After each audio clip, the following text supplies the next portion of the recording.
andito kami sa Wunmart. Mart. Hello. Dito lang yan, San Pedro, Laguna. Tapat siya ng gasoline station. Yes po, tapat po ng Robinson. Yun, Robinson Galleria. Pero yung tapat siya ng gasoline. Yes po, Access Mec gasoline station. Dito kayo guys, maglafang. Pag nagpo-food trip kayo, dito kayo pumunta. May bago na naman tayo magiging tambayan guys. Ito pala ang Wunmart. Maraming mga Korean foods dito, kaya talagang pinuntahan ko siya. Lagi kami dito nagpapagasolina ni partner eh. Dito lang yan, sa tapat ng Galleria sa South. Tara na sa South para mag-Wunmart. Biruin mo, ang dami dito mapapagpilian at may pa-cozy place na nga sila na paganito. Dito kakakain at pwede ka na ring mag-take out. Kami guys, dito kami nag-dine in. Tutuwa ako kasi maraming mga variety of cakes and chicken. Next time yan ang kakainin ko. Pero ang kinain namin, itong kanilang ramen. At dito mo nga yan lulutuin. Dito mo yan lalagay sa may pag-golden plate nila. Ang syala-syala. Tapos so excited nga kaming kainin nito kasi feel vibes mo talaga ang Korean here at Wunmart. Ito nga si Bunso. Eh hindi talaga magpapatalo to para mapakain ko siya nitong ramen. Sa aking honest review, 10 out of 10 is 9 of 10. Kasi pag may budget ka guys, dito ka pumunta. Pero sa pangmasa rin, eh, sakto din. Syempre, can afford naman ni Inday. Ito, mapapakain talaga kami. At ito nga, per piece niyan, 20 guys.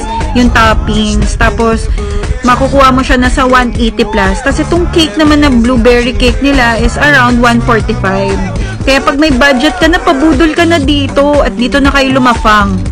Lalo na, naku guys, pag gabi, lagi kaming gutom. Kaya team gutom, team sabaw. Kaya nga nandito ka sa page ko para ma-update ka na sa mga latest post ko. Ito nga pala ang Wunmart ng South. Kung taga San Pedro ka, hindi mo pa alam to, wala pa nga siyang around February 1st sila, kung di ako nagkakamali, nagbukas. If I'm not mistaken, first week lang siya ng February nang nakita namin at napuntahan namin. So, pangalawa ko pa lang dito nagpunta guys at natutuwa ako na may mga Korean eklabo na here. At talaga mapapakain ka pag noodles lover ka, like me, na mahilig talaga sa ramen. Ayan, dito na. Lusob na guys. Mag-Wunmart na rin kayo. Across lang siya ng Robinson Galleria. Enjoy naman dito. Kasama na itong mga favorite perks ko. Ito naman yung pinili namin ni partner.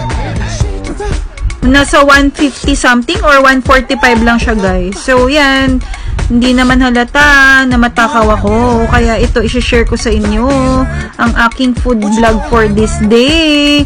At kung nagustuhan mo naman ang video ko, i-share mo na rin. At kung may gusto pa kayong papunta sa akin, dahil itong si Krung Krung nyo ng Down South gala, comment down nyo na rin kung anong mga good vibes na pwede nating mapasyalan at kainan. At ito nga, may palalabo na rin sila at talagang mag-i-enjoy ang mga kids nyo dito. May Paroblex, may etc. bla bla bla. Dito na, lusob na, Wunmart na!